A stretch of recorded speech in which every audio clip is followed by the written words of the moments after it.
Ollie Watkins, what have you done? Hold on a minute. I'm just getting a phone call. Hello? Is that football? Okay. Oh, and you're coming home. Okay, brilliant. I'll see you soon.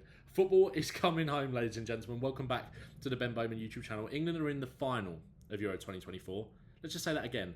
England are in the final of Euro 2024. England are in the final of a European Championship for the second tournament in a row. How we got there? I don't know. How we got there? I don't care. All I know is that we are on our way. Last night was not only England's best performance at the tournament, it was England's best performance in years. We haven't seen that level from England. Maybe ever. Maybe that was England's best performance under Southgate. I think it's hard to throw that in because I think this is the best group of players that we've got. So you'd expect, and I think that's why we've kind of been critical of Southgate throughout this tournament, is because we've got quality players, so we expect better. And I think maybe you look back to the France game in the last World Cup where we were really unlucky not to win that game and go through and miss penalty and all those kind of things with Harry Kane. That was maybe as good as this, if not better, in terms of the way that we played and applied ourselves against top quality opposition. But last night was a special night. And it was a special night for so many reasons and for so many people as well. And Gareth Southgate, that was his crowning moment in an England managerial shirt, tie, suit. You know, he's not a player anymore, so it can't be his shirt. But he got it so right last night. I think Southgate's recognition of game state won us that game. People have been really critical of him with the substitutions, being reactive rather than proactive, and I think that's very fair. Look, I've been very critical of Southgate throughout the tournament, but I criticise because I love him so much. And it's kind of how I feel a bit about this England team, in a way. Like, we expect better, and we're so critical because of the players that we've got, and we know they can play. We know they can play, and boy, did they play last night. Last night, that's as good as it gets as a fan experience for an England fan. Wherever you watched that last night, I was so jealous of all the people out in Germany. I was watching it with my friends, and when that goal hits the back of the net, and we're going to talk about Watkins, we're going to talk about Phil Foden, we're going to talk about Harry Kane, we're going to talk about Kobbie Mainoo, we're going to talk about John Stones, we're going to talk about everyone. But Gareth Southgate needs his flowers, and that's 2 Euros finals in a row. That's 3 out of 4 tournaments he's got us to at least the semi-final. And yes, you know, sometimes we might be hard to watch. But last night was not hard to watch at all. It was hard because of the nerves. It wasn't hard because of the way that we played. And I've got a lot of stuff to show you here. And look, how deeply can you analyse this game when we're all coming down from one of the greatest moments of being an England fan ever? I look at this now. I look at Watkins and I look at that position and just think, how? How did that go in? These things don't happen for England. Scoring last-minute winners like this in a semi-final of European Championship out of nothing. Scoring a bicycle kick, Jude Bellingham, against Slovakia in the last minute to save us and save the manager's job. Bukayo Saka cutting in from the wing against Switzerland to keep us in the competition. These things don't happen to England, and something is happening. Something is happening here. And it feels good. And we're coming up against the best team in the tournament on Sunday in Spain. And we're going to be lucky. We're going to have to be lucky. But there was nothing lucky about last night, other than one thing, the penalty. Let's talk about that before we get to anything else.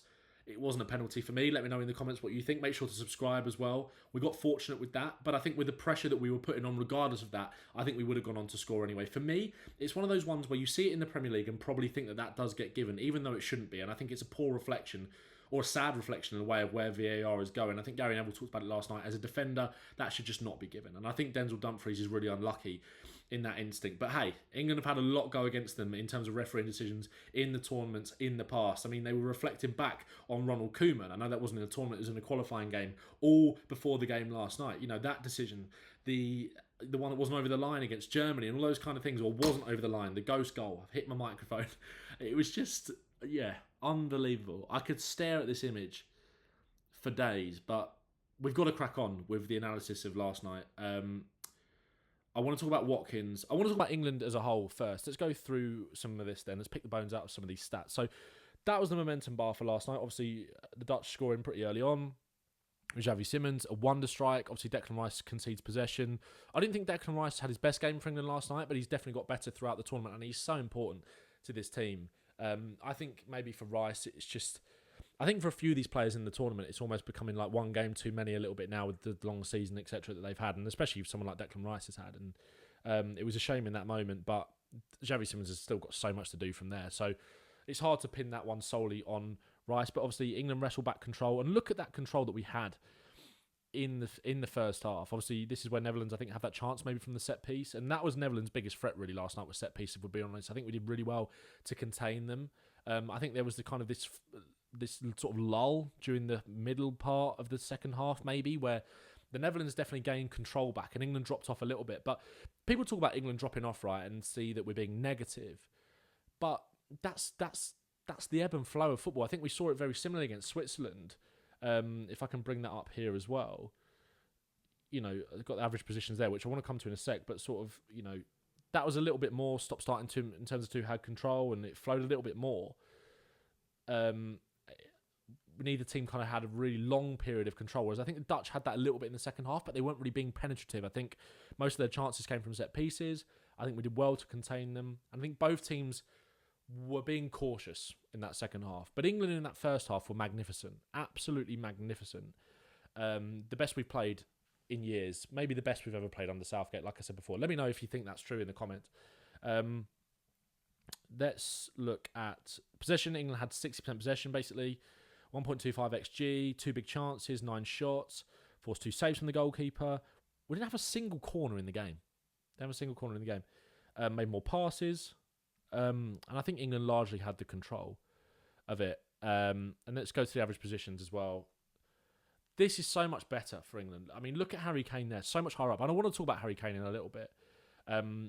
This just looks so much better organised for England. Playing higher up the pitch, playing in the other team's half. I thought Walker was much better last night. I think that role as that right centre-back suits him a lot better. I was critical of Walker after the Slovakia game. And let's come to the Slovakia game and look at those average positions there. A little bit more reflective of what we kind of want to see. But the Switzerland game is what I want to focus on in terms of how we were able to do things differently. Look at Harry Kane's average position in that game and compare it to what he did last night. Yes, Harry Kane dropped deep at points last night as well, but he was so much better. And I've got some screenshots of that to show. But I thought England was superb for the most part in that game last night. Let me know in the comments if you think that as well. Okay, let's get on to this. Let's start with Ollie Watkins. And let's talk about this goal. So I remember making a video after the Denmark game talking about how we need those runners in behind, especially against a team like Denmark in that sort of state of where the game was in that second half. In terms of it being a little bit more open. They brought Watkins on to do that, which was great, to run in the channels. And I think Watkins had a chance quite early on when he came on against the Danes. Almost a bit similar to this, really. I don't think he had quite as much space, but he was played in behind and he tried to dink the keeper, I think, and it went out for a corner maybe. But my issue in the Denmark game was that we brought Watkins on, but we took all of our creative players off.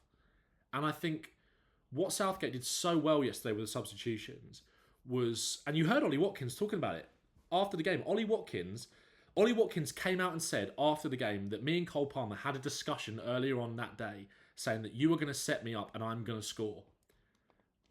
And that's exactly what happened. And my issue with the Denmark game was that, like I said, we took all of our creative players off and you bring your striker that wants to run in behind. Cole Palmer is so good at threading those little balls between the lines, as you can see here. Perfect weight of pass. That is so crucial in all of this. Perfect weight of pass. And Watkins still has so much to do here.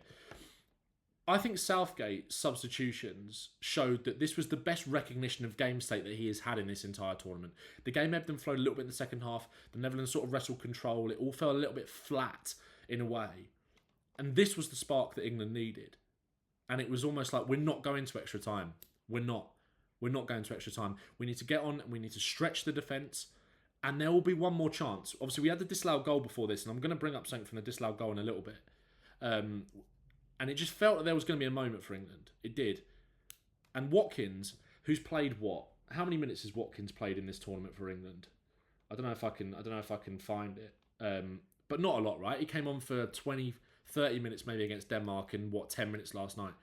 In 40 minutes of football, Watkins has had the most impact out of any substitute kind of in this tournament really for England. And I think maybe that's a bold statement, but in terms of impact, in terms of where you get to in the tournament, in terms of getting to the final, I think that's fair. I just can't believe it. I just watched this goal back and I could stare at this all day. It was incredible from Watkins. Absolutely incredible. I think one thing that's important as well, and again to kind of give that recognition and those flowers to Southgate, is that it would have been the easy option to bring Tony on in this kind of situation, because Tony's had the impact for us in the last few games. And obviously, Ivan Toney will be itching to get on that pitch. He'd want to get on with what he's done in the last few games, obviously with the penalty, the Slovakia game, the impact he had there, obviously the assist for Harry Kane. He's made himself a complete nuisance in that game as well. The easy thing to do would have been to bring Tony on and say, right, we're going to hold up, we're going to get someone up there. Obviously, Kane was great, I thought, in the first half, but sort of dropped off a little bit. I don't think he's fully fit. And now there's a question of whether you start Watkins in the final. Let me know in the comments. We'll talk about that more in a little bit. But the easy thing to do the easy thing for Southgate to do would have brought. Oh my god, I can't get my words out. It's just the what am I trying to say? The easy thing for Southgate to do would have been to bring Tony on instead of Watkins. Like I said, with the impact that he's had in the tournament, but he recognised the game state and recognised what we needed. And these two as a little duo as a substitute, I love that. I love that because Palmer knows where Watkins wants to be and wants to run. Watkins makes the perfect run. It's the perfect way to pass from Palmer. And look how much he still has to do there. That's crazy. Watkins said after the game he thinks it's the hardest he's ever hit a ball. I saw someone talking about it earlier in terms of the fact that it goes through the defender's legs and they're basically impossible for the goalkeeper to stop. I even think if there wasn't, if the defender wasn't there, the keeper's got no chance of saving that. He hits it so hard and it's right in the corner. He's not even looking. It's such an instinctive finish, and it's like we've seen Ollie Watkins do that for Aston Villa throughout the season, running in the channels and getting those pop shots off across the goalkeeper, right foot and left foot, which makes him so dangerous at tournament level in terms of when the game stretches. I don't think he's suited maybe as a starter in tournament football. I think you still go with Harry Kane, but as an impact player off the bench, I don't think you find many better than Watkins. We're so used to seeing him score those kind of goals for Villa, and to do that when the clock is at 89:58. And the best thing was, as soon as the ball hit the back of the net, it hit 90 as he was peeling away. But there, he knows. He's not even looking and he knows. That's incredible centre forward play from Watkins. Right, let's talk about Phil Foden. And I also want to talk about Kobbie Mainoo in this as well. I thought Phil Foden was excellent last night. I said it a while ago. I think I said it in a TikTok maybe. Phil Foden has been one moment away from lighting up this tournament. And we nearly saw that last night with that ripper of a shot that hit the post. He had a couple of sighters before that. And obviously he had this moment here where he was incredibly unlucky. This is the move that leads up to Foden having the shot cleared off the line. What I love about this, it's not great from the Dutch at all. Don't get me wrong. There's way too much time afforded on the ball here. And I think Memphis Depay going off injured for the Dutch was actually a little bit of a blessing because they had to make the change to get that extra man in midfield with Veerman. Simmons pushed up that little bit more into that front three, and they went with Schuiten, Reinders and Veerman as a midfield three, and they looked better. That's how they got more control, because Mainoo especially was getting afforded way too much space. But what I love about Kobbie Mainoo here is that Foden passes the ball into his feet, and he stops his foot on the ball and turns straight away and goes. And he's running at the defence. You can see here, turn and go. That's what I love from Mainoo. Half turn, little movement. And Foden has run off Reinders here. Reinders has not got a clue where Foden is. Mainoo carries it to the edge of the box. That's the perfect weight of pass. Again, talked about that with Palmer. And he picks the perfect time to play it. To spread that through the lines between Van Dijk and Ake. Foden gets in. And it's so unlucky from there. The feet from Foden as well in that were a joke. Let's talk about Harry Kane quickly as well before we move on. Before we continue to talk about Foden. And it's a bit all over the place. But Harry Kane, his positioning, this was what led to the penalty. And again, let me know in the comments if you think it was a penalty. Harry Kane being higher up the pitch to receive the ball. We know Harry Kane does this so well. Saka's in space. He receives the ball sort of back to goal, sort of side on. Gets it out of his feet there and plays the ball so quickly out to Saka, and then you can create this overload in the box. Saka drives in and it ends up with a shot for Kane, obviously with the penalty then. But Kane is in the right area for the ball to drop to him. I know Saka holds on for it maybe a bit too long. He's trying to find the pass, trying to find the shot, but it falls to Kane and he gets the shot off and he gets the penalty. Phil Foden here. This is Manchester. This could be, if you take away the white and blue shirts, this could be Man City. Bukayo Saka could be Bernardo Silva on that side. And that's Phil Foden. These are the pockets of space that he loves to pick up for Man City. And I think the decision for Southgate to go to this system and go for 2 10s has massively benefited Phil Foden. Playing him in more of a central position, in that right-hand channel where he can sort of pick up these pockets a little bit in the kind of zone where he receives the ball. So comfortable, wants it. I mean, the sort of jumps forward a little bit there. But the lack of pressure on the ball from the Dutch is frightening. It just felt like Foden was going to wind that up and bend it in the top corner. It was so close, hitting the post. Again, he had another one where he received the ball in the half turn. Keeper got down sharply to save it. And the keeper is beaten there. This was the Bukayo Saka disallowed goal. And again, Foden's part in this I love. Rice plays it forward, head up. Foden looking for it there. Again, Foden straight away on the half turn. And he's got runners. Walker, I thought, was so much better at this. We almost went to a bit more of a 4 at the back when Shaw came on and we made the substitutes. And Walker was getting up and down that little bit more. I think that kind of reflected in the average position I showed earlier. Walker, great run. Obviously, he's offside. It's unfortunate. But Foden there, head up. Lovely little weight of pass. What I love about Bukayo Saka as well in this, Bukayo Saka was excellent yesterday. Absolutely excellent. So strong in the duel. And we'll talk about the Spain game in a minute and talk about why Saka could be really important in more of a defensive sense. Saka here, he knows where to go. He knows where to be. And it comes from Walker in that position to Saka being in the perfect position to slot that in. I thought the Netherlands defending yesterday was pretty all over the place. But, you know, that was brilliant movement from Saka and awareness. Right, let's talk about the Euros final and how we go. This was the team that started last night. Do you go with that again? Does Gareth Southgate go again? I think he definitely sticks with the 5. Does Luke Shaw come in? Luke Shaw got what? He came on at half-time yesterday. I made Trippier yesterday again. Just hurting us so much down that left-hand side. It's not his fault, but it's just painful. Really is painful.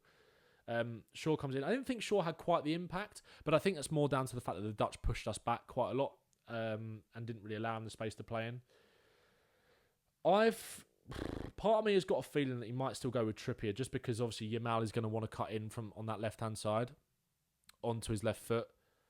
And to have 2 right-footed defenders on this side in Guehi and Trippier. Obviously, Guehi comfortable on both feet. Trippier is not really. I think that could work quite nicely. I think Saka is going to be so important as this almost like right wing back with Walker because Saka is so strong in the duel. And Williams is strong as well. He bodies. And Walker's got the pace to deal with him. But I think Saka, nipping at his heels, just dropping back and allowing no real room for Williams to run in behind or run at them. And it's like, if you want to drive Williams inside, if we get Nico Williams up here, what number is he? 17, I think. I think Saka's going to have so much important defensive work to do. If Williams wants to make the run in here, Kobbie Mainoo yesterday so good at breaking up play. He can win that back. You can turn it over. You can recycle and you can play out from there. And obviously the Spain are going to press high. They're not going to want to allow us that kind of time and that ability to play out from the back. But I thought that was what Mainoo did really well yesterday. He nipped in at so many opportunities. And like I said, if I just bring that back, if Williams wants to come in here and Saka is forcing him inside, Mainoo is so good at just picking up these loose little balls. Any loose touch, he's on that. And he's got the composure to take it away and then play from there.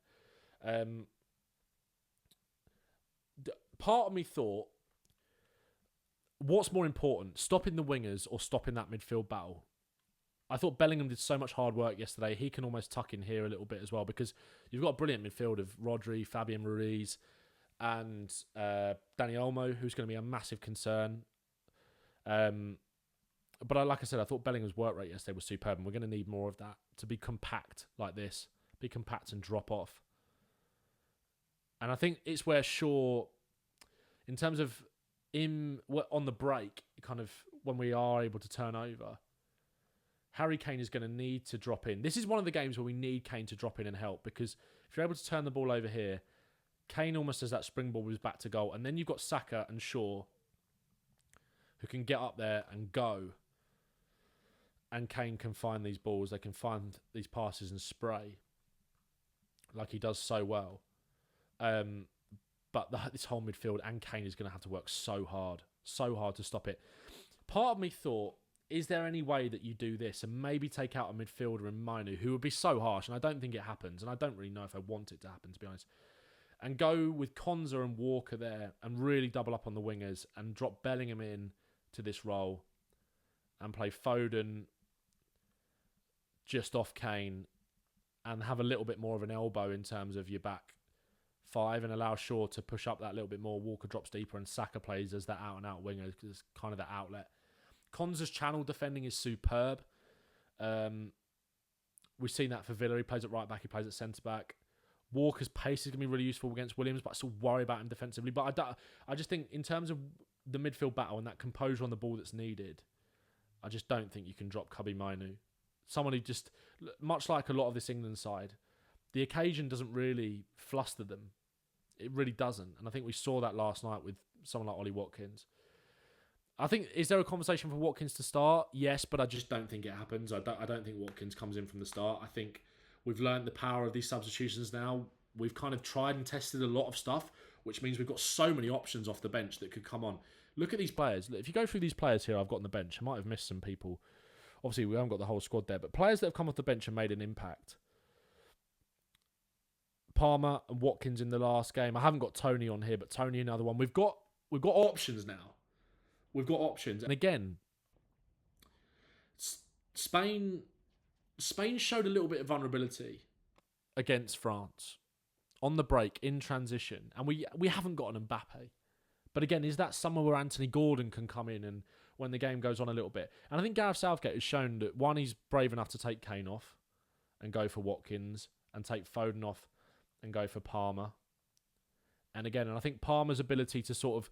Palmer and Foden, I think, could be really crucial in this game, whether you leave them on as a 2 and maybe take Mainoo off at some point if we need to go for the game.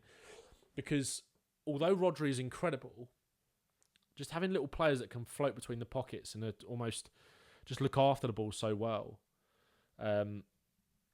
it's just going to be it's so hard to sit here and say this is what England should do. This is how England win this game. It's so hard to do that because you can put any tactics up here, you can put any formation up here, but you can't replicate the feeling of a final. And we've been there before. I think one of the most important things is the lessons that we learned from Euro 2021 in that penalty shootout against Switzerland. Have we learnt the lessons again in terms of managing the game state in a final? If we get an early goal, what are we going to do?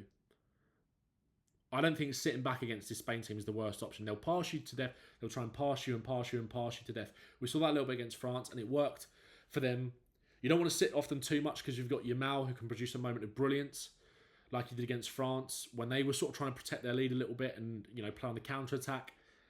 It's so hard. It's really, really hard to say what is the right thing to do. I really don't know. But I think that's the team you go with.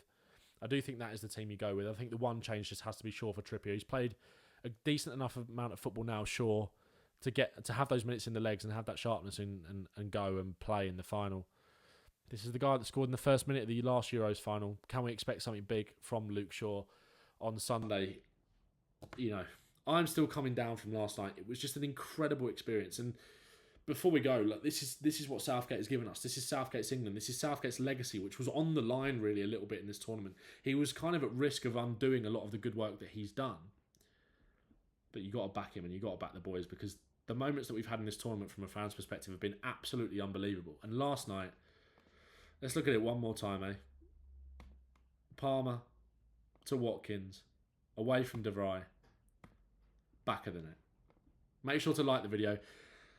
Come on, England. Subscribe to the channel. Thank you so much for all the support so far. There'll be another video before the final. Can we? Could we? Is it finally coming home? Let me know in the comments below. Nice one.